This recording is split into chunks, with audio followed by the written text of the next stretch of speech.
Good evening, everybody. Today, I'm giving the introduction. So, today I have an extraordinary advantage of presenting our visitor of honor and speaker.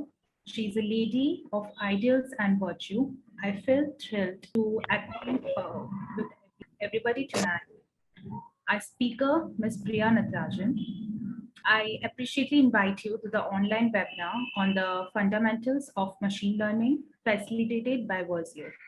So discussing our visitor of honor, Ms. Priya, who is from Delhi and presently working there in American Express. On the off chance, we investigated the scholastics of her. So she graduated with a Bachelor of Economics in with from Shriram College and did her master's in economics from Delhi School of Economics.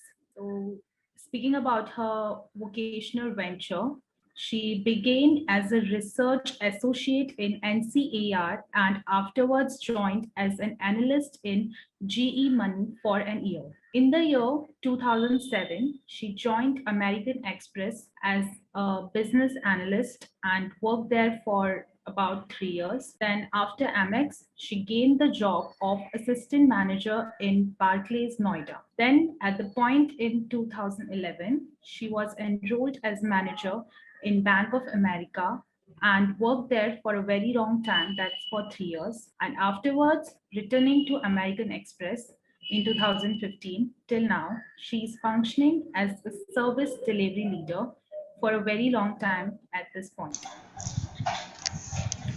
Her insight and energy for work can be seen through her rousing excursion. In spite of having obstacles, she has demonstrated that information is more noteworthy than anything.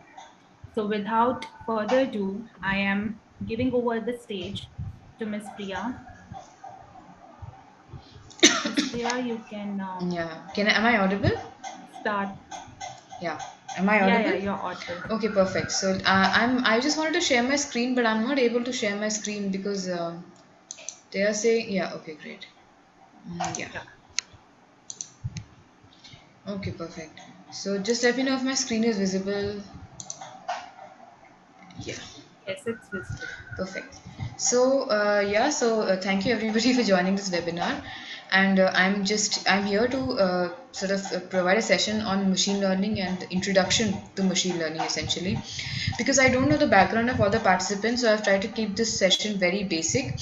However, you may want to ask any questions. You can ask any advanced questions post the session is over.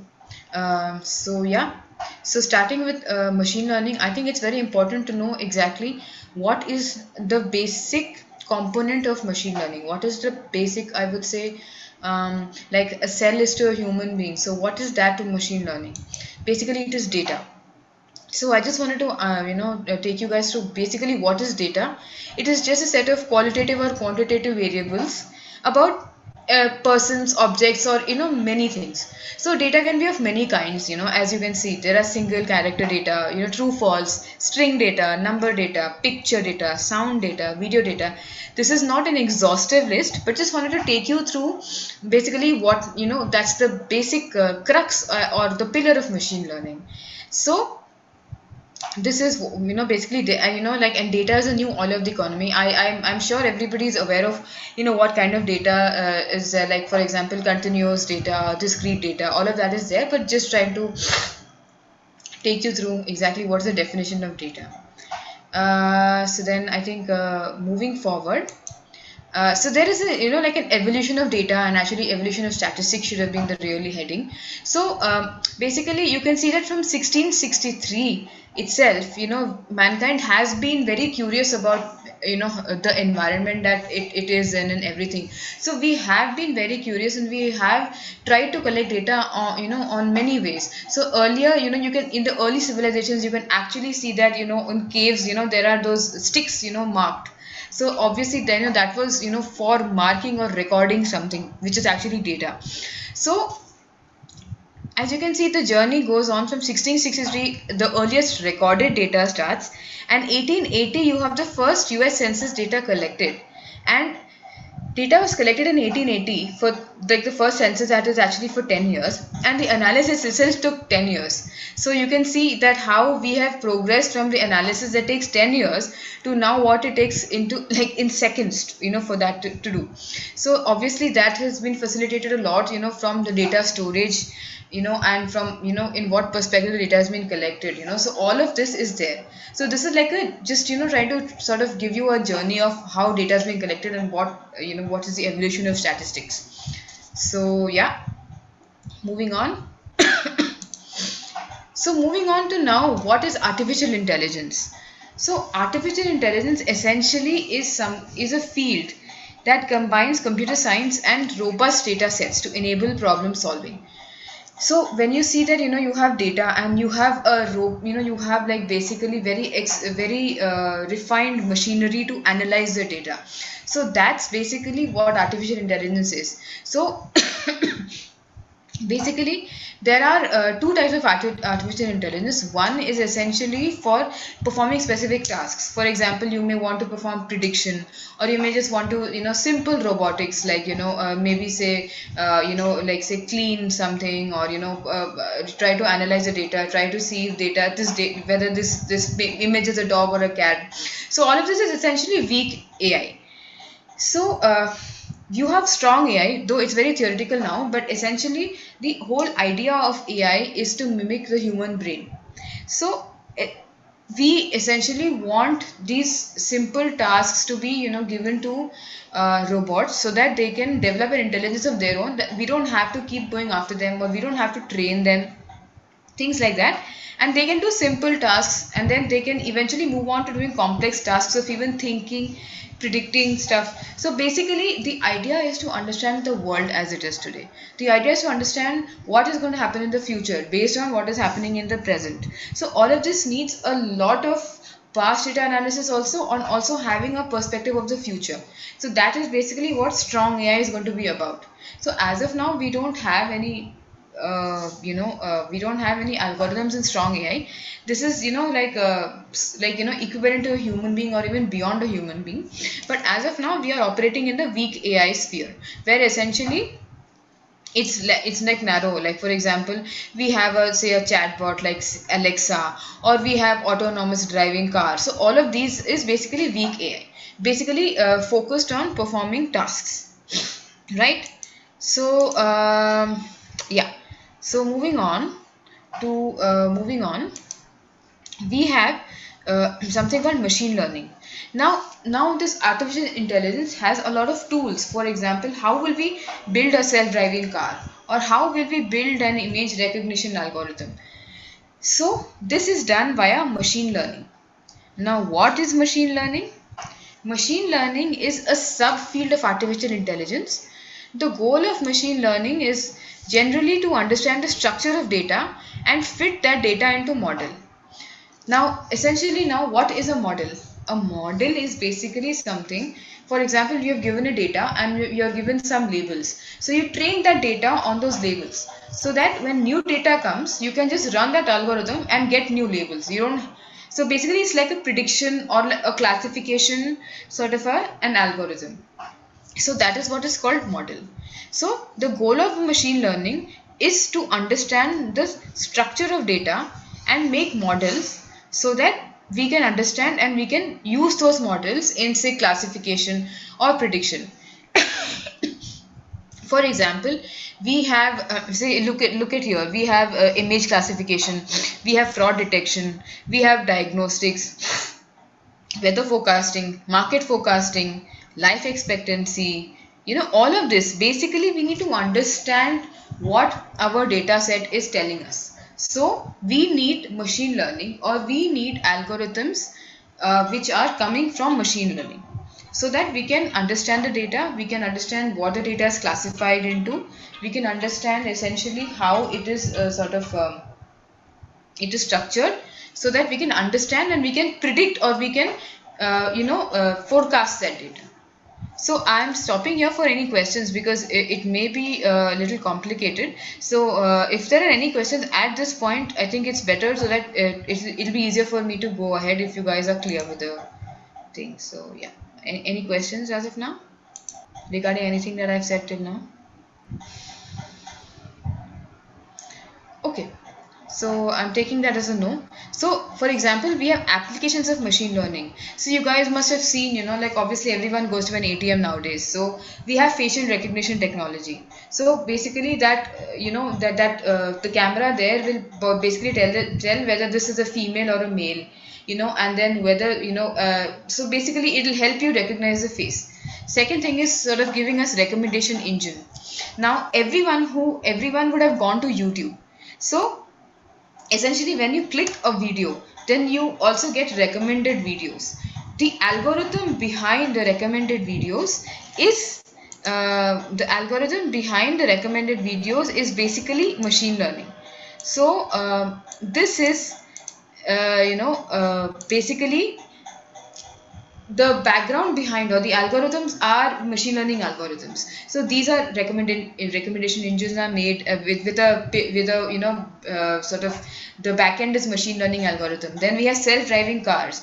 Now that is not there in India as of now, but self-driving cars also have machine learning algorithms at the backend, so that you can sort of you don't need a driver. So all of that training is done using these kind of algorithms. So I think next, moving on. Yeah. So now machine learning algorithms have two basic types of methods. One is the supervised learning and the other one is the unsupervised learning. So when we have supervised learning, essentially what we are telling, we are giving the data and we are giving labels. So we are saying in this picture, we are giving duck, and this is not a duck and this is not a duck. Now the algorithm will understand what is a duck and what is not a duck, and it will create a model. So that next time when we give a picture, we'll give a picture and then the model will, we run the model on the picture, and then the model will tell us whether it is a duck or no, because we've already given labeled data to the supervised learning algorithm. Supervised means that you already have labels present. This is basically the basic meaning of supervised. Now in unsupervised algorithms, essentially we don't provide labels to the data. We tell the data that you learn it yourself. So what the algorithm will do is it will try to cluster the images based on some similarity metric. Now what it will do is it will cluster these three as one group. It will cluster this as one group and it will cluster this as one group. So this is unsupervised learning. When we analyze data, we need both supervised learning methods as well as unsupervised learning methods, so that we can predict better. I'm just giving a second so that you guys can understand this. So supervised learning is something that we give labels of the data, and we sort of make the data understand the labels, and it develops a predictive algorithm. Whereas in unsupervised learning, the data is given and the algorithm by itself learns what to group and what not to group based on similarity metrics. I'm also stopping here again. If there are any questions at this stage, anything that is unclear, I'm giving a second for anyone to ask in chat or in. You can even ask directly. Okay, so I'm just assuming as of now that there are no questions. So again, I'm mentioning that supervised algorithm is basically something that you give labels to, and then the algorithm learns from the labels. Whereas in unsupervised algorithm, we don't have any labels, and the data by itself learns on the basis of similarity of the data. It groups the data with similarity. So moving on. Yeah. So as I'm again saying, supervised learning is with labels, and you basically uses a pattern. So now some examples of supervised would be stock market information, or to analyze fluctuations of market, to filter spam emails. So for example, we can also, like for example, how does Google know that a photograph of a dog is a dog and a photograph of a cat is a cat? So these are something that Google has already used some pre-trained models of saying this is what a dog looks like, this is what a cat looks like. So this is supervised learning. Whereas unsupervised learning will be essentially for example, if you go to a market and you collect data, you see that many people buy different products. So for example, people between the age of less than age of 10 will buy more chocolates, or for example, people above the age of 80 will buy, say, more of protein powders, or something, and people between 35 and 40 will buy certain kind of things.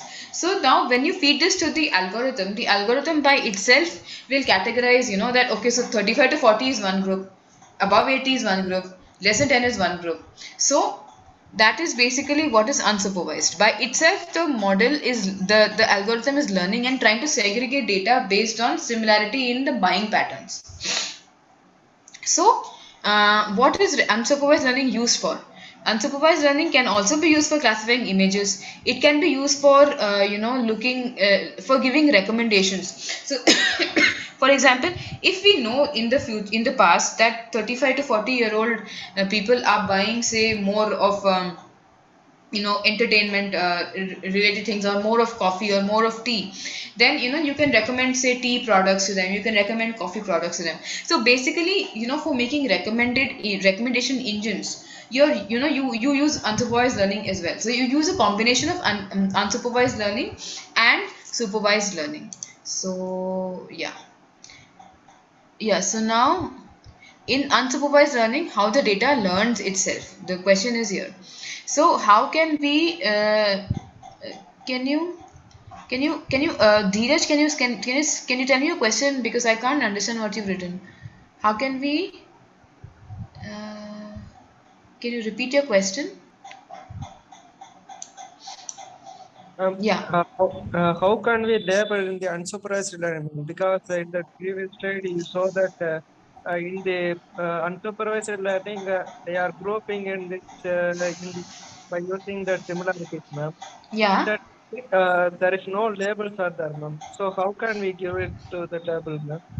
Okay, so that is a very good question. So what happens is basically, it will take, so you have a data set. So for example, in the data you have age, you have products bought, okay. So you have age, you have products bought, you have, say, for example, amount of money spent. So what it will do, the algorithm will do, is it will take the age, it will calculate, say, it will take one observation, okay, and then it will say what is what is the similarity, so it will first take one observation, and then it will search for records which are similar to that observation, and then it will say, for example, it just randomly picks up one person. For example, it picks up me. Suppose I'm at the age of 31. Now 31-year-old, and I like to buy tea, or I have bought a lot of tea. So it will pick me up. Then it will pick up another random second observation. Suppose it says it's of an 80-year-old lady. So it will say 80 years old, and then that lady is picking up, say, protein powders. So, and she's spending her money on protein powders. Now, 30 and 80 are very different, very far from each other. So, it will use a distance mechanism. It is basically going to use a mathematical distance mechanism to try to see whether the distance is large or small. Then what it will do is, it will try to say that, okay, this distance is slightly large, so maybe it's a different group. Then it will take a third one, say 40. Now 40 years is more close to 31 compared to 80. So it basically learns through distance metrics. This is right now of only age, but it will calculate for every column. For example, the amount of money spent on medicines, amount of money spent on beverages, amount of money spent on say, detergents. So it will try to look at everything and try to look for a closer metric for that, and then it will try to group. So the idea in the group is that the inter-group distance should be minimum, and the intra-group, that is between group distance should be maximum. So, am I clear with that? Yes, ma'am. Okay. So, there are mathematical formulas, but I don't want to get into that right now.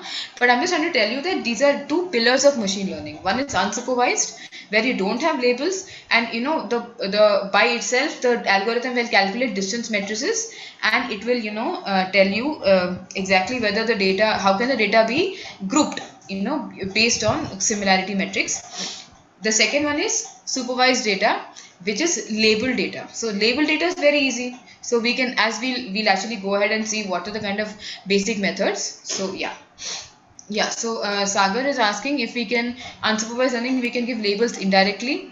Um, you know, I think you're right in one sense, because what essentially we try to do with unsupervised learning is to understand the data better. So in a way, if we know that there is a group between 30 and 35, there is a group between 35 and 40, there's a group between 80 and 90. So in a way, we are trying to understand, and eventually we want to see how to treat one group, differently from the other. So in a way, we give labels, but I wouldn't really say that. But I would say that yeah, we try to understand the similarity and try to understand our population better. So yeah. So I guess as of now, I'm moving forward. If there are no questions, I'm waiting to see the chat. Okay, perfect. So yeah. So now we go. So now we are going to look at what are machine learning approaches, essentially for supervised as well as unsupervised. So you can see what is correlation.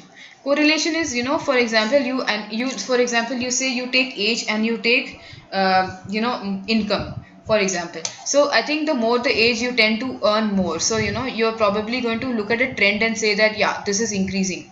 So you're trying to look at what associations you can make through between two different variables. So this is what is correlation. So if you see as good trend, then you know that this variable or affects the other, or the other one affects the other. Basically, you have a strong association with two variables. For example, age and income, or for example, you can say income and spend. So higher the income, the higher the spend. So something like that. So you try to analyze the association between two two sort of variables, and you try to look and analyze whether it is similar or no. So this is, you try to look at association. Now the next thing is something called regression. Now what you're trying to do is, in regression, this is basically, I'm linking this to the label data set. So you have a label data set, and then you basically regress the labels with all the other data points, and you try to come to a line, so that now this line will actually, so whenever you have a new population, you just fit this line and see whether you, for basically to predict. So basically you understand the trend with this line, and then later on you know that with this regression line, we can look at any new population and predict the labels. So I'm just stopping here. If it's a little unclear, then I can explain it again. But yeah, please go ahead and ask if you have a problem. Regression is to understand the relationship between one dependent and one independent variable. It could be between many dependent and one independent variable. For example, you want to predict spend. Now spend will be dependent on, say, income. It will be dependent on your age. It will be dependent on the locality in which you stay. So you can regress income, locality, age, everything on spend, so that you know exactly what is the relationship between spend, income, spend, locality, age to income. This is what is regression. So that whenever you have a new data point, which is a certain spend, a certain income, a certain locality, you know exactly what the person is going to spend. So that is basically what is regression, to understand the data and to predict given those dependent variables. I'm stopping here if there are any questions. So again, now repeating, basically correlation and regression are two basic algorithms for classification and regression. Classification is to label a data, say yes or no, high or low, something like that, and regression is to predict, say for example, stock market, or to predict spend, to predict any continuous variable, just predict, say, what is the income. So that kind of a thing. So basically you have correlation, you have regression, and then you have k nearest neighbor algorithm. Now this is again a segmentation algorithm that I basically explained last time. So this is like an unsupervised learning, where you sort of say k nearest neighbor you select with using a distance metric. So yeah, so am I making myself clear as of now? Any questions as of now? I'm just waiting if there are any questions. I'm looking at the chat. Yeah. So basically, I have been asked again to explain correlation. So what is correlation? Correlation is trying to understand how are two variables related. So for example, if you look at temperature, if you look at rain and humidity, so the higher the rain, the more the humidity. So it is basically trying to understand the association between two variables. If the presence of one is making the other go up or go down. For example, if you have lower temperature, then you will not have sun. So for example, sun and temperature are negatively related. The higher the sun, the lower the temperature, the lower the sun. So they are positively related. So for example, if you look at higher the smoking, lower the health. So this is negatively correlated. So basically trying to understand if there's a positive association or negative association between two variables. What is it? If the presence of one is making the other thing go up or go down. What is the trend? So if you smoke more, you will be less healthy. If you smoke less, you will be more healthy. So that is what is correlation. Trying to look at association. For example, there may be no association also between two variables. So for example, the dog population in one country will not have any association with the income in another country. So there is no association there. So there is zero correlation. So that is basically how we look at it. It's basically a trend analysis trying to see in the presence of one variable, the other one, whether it increases, decreases, or there is no change. That is what is correlation. Perfect. So now I'm moving on because I think we don't have that much time. I have to also look. So yeah. Now we have another approach to understand population. It is a part of the supervised machine learning algorithms. This is called decision tree. So for example, if we want to analyze a population, so we want to analyze health. We have some labels. If a person is healthy or non-healthy. So we try to look at healthy or non-healthy from different perspectives. Whether he's a smoker, if he's a yes smoker, no. If he's yes, then is he young or no? So basically these are kind of some questions that we throw to the population, and we try to look at different features of the population, and we try to analyze, and we try to basically come to a group. Like these are different groupings of the population. So this is what is called a decision tree approach. So basically it is a set of if-else questions. So you try to basically come to a very fine segment of the population which can't be differentiated anymore. So you have smoker, young or old, drinker, yes or no, is he heavy in weight, is he less in weight? If he's less in weight, then is he living in a polluted environment or not polluted environment? So basically trying to pose questions to the population, and then coming to a very small group which can't be again grouped. It is it's a group that is very similar in each other. So this is basically what is a decision tree approach. Any questions? Yeah. So till now, what did we understand? We understood that we have basically many ways of understanding a population. We have correlation, we have regression, we have near neighbors, which is basically segmentation problem, and then we have a decision tree approach as well. So these are all supervised machine learning algorithms to use so that we can predict better. We can predict with higher accuracy. So tomorrow you get one person with certain attributes, you know exactly which group he belongs to. So then with that group, the label is, say for example, healthy. So you can say that because the person is a non-smoker, he is light in weight, he is young, so therefore he is healthy. So this is the whole idea of an algorithm, to try to classify or label a person and try to basically label with high degree of accuracy. Are there any questions, or I'll move on? Okay, so I'm moving on then. So the next one is I would say the most successful and the most highly accurate machine learning approach, which is called a deep learning neural network approach. Now this approach is very, very close to the human brain. So what this basically does, is that it combines, data inputs, it combines weights, it does a many, complex analysis. It makes different layers. For example, it has one layer, then it calculates a hidden layer, many hidden layers, and then it does its prediction. Say for example, you look at this face. Now what it will do is it will make a layer of the edges of the face. Then it will make different combinations of the face. This is one more layer. Then it will take another layer which will say different kinds of combinations of faces. So these are different hidden layers, and then it will say whether this face is say a woman or a man, or this face belongs to India or Africa. So if you want to answer these questions, basically neural network is the future. It is basically this thing. It basically mimics how a human brain makes decisions through a lot of hidden layers, many complex hidden layers here.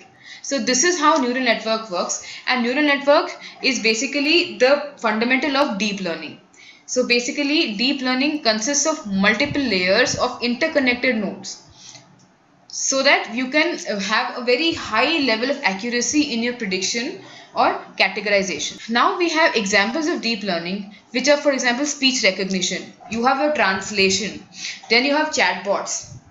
So whenever you type something, there's an automated chatbot. I'm sure you have gone to many bank account, bank websites where a bank will ask, so hello, hi, how are you? So you write, yeah, I'm good. So next, what do you want? So all these algorithms behind this is basically a deep learning network. So this basic deep learning is through many different complex hidden layers. So when you have hidden layers, and the more hidden layers you have, the more accurate the data is. So that's basically deep learning approach for machine learning. And this is the most accurate approach as far as machine learning is concerned, as far as accuracy is concerned. And this is used, so self-driving car is used, deep learning is used for self-driving car. It is used for chatbots, it is used for image recognition. Whatever Google is doing nowadays, whenever you have a search or recommendation engine, deep learning approaches are used so that your recommendations are very accurate. For example, when you go to Spotify will also give you recommendations based on some deep learning algorithms. So that recommendation system is based on some deep learning algorithm that has gone behind, and then it will say, oh, and then be like, how do you know that I would like this song? Because the model that is being used behind the recommendation engine is very robust and very accurate. So that is basically the idea of deep learning. So I'm stopping here as of now for any questions. Yeah. So I'm also going to introduce you to something called NLP, which is, I have not yet made a slide for this, but since we have some extra time, another 2-3 minutes, I'd like to spend on that. So I have done a lot of NLP, which is natural language processing, in my span of work. So I have used a lot of decision trees to actually classify text. So actually I have used a lot of decision tree approaches to identify whether a text can be a complaint or no. So I would say that when I would analyze a text, and I will say, are happy words being used? If happy words are being used, are there any more sad words? If there are no happy words being used, how many sad words are used? Is it very abusive? If it's not abusive, it is, so what is the tonality of the whole text? So basically I have tried to predict whether American Express transcripts or calls will have complaints or no. So this is a completely unsupervised approach where you're trying to understand the data by itself, because we don't have labels as of now. So I have used a lot of unsupervised algorithms, and I have made trees out of that. So this is basically natural language processing, where I'm analyzing text and trying to see whether the sentiment of the text, I'm trying to use a sentiment. So there are sentiment classifications in which you have deep learning models, you have classification problems, you have decision tree approaches, you have basically correlation regression. All of these are combined, and then models are made, and then we predict whether a particular call will be a complaint on. So this is my job. I have done a lot of NLP, which is natural language processing. So just wanted to introduce that term as well. So yeah, I think I'm with this, I have come to the end of the presentation, because I just wanted to introduce what is machine learning to you. So now I'm opening the the whole I'm opening the stage right now, and I'm inviting questions as of now. Any questions you guys have, you're free to ask. Any questions? For example, okay, so then let me move on to what is the software that basically is being Thanks used so for. much, Yeah. Priya. That was a well-informed presentation. So I would like any of you, if you have any questions, you can just send in the chat or you can unmute yourself and ask. So if there are no questions, then I think what I would really recommend all of you to do is to try to, like for example, now I'm using a software called Python, to do this. So maybe you can try to pick up Python and try to understand how to code in Python and how to, and basically do some basic data manipulations in Python so that you can get more adept at it.